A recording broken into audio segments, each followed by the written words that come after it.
ওবায়দুল কাদেরের ভগ্নিপতিকে কুপিয়ে জখম।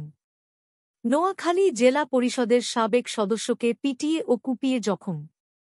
নোয়াখালীর কোম্পানীগঞ্জ উপজেলায় জেলা পরিষদের সাবেক সদস্য মনিরুজ্জামান মনিরকে ৫-৮ পিটিয়ে ও কুপিয়ে জখম করেছে দুর্বৃত্তরা।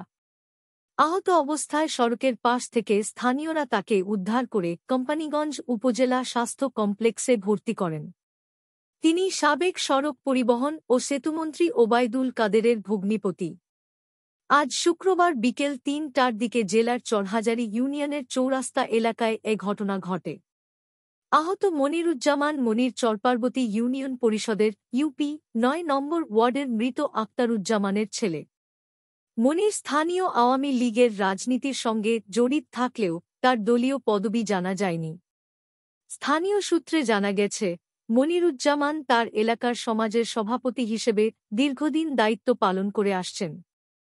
শুক্রবার সামাজিক মসজিদে নামাজ পড়ে সিএনজি যোগে বসুরহাট বাজারে যাচ্ছিলেন তিনি। এ সময় চৌরাস্তা এলাকায় তার সিএনজি গতিরোধ করে দুর্বৃত্তরা। পরে তারা সিএনজি থেকে নামিয়ে মনিরুজ্জামানকে এলোপাতাড়ি কুপিয়ে ও পিটিয়ে জখম করে পালিয়ে যায়।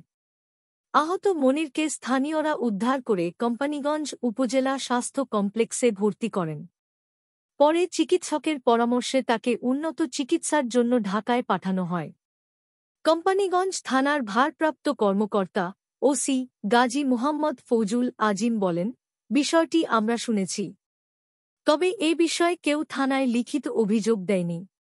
অভিযোগের ভিত্তিতে পরবর্তী ব্যবস্থা গ্রহণ করা হবে।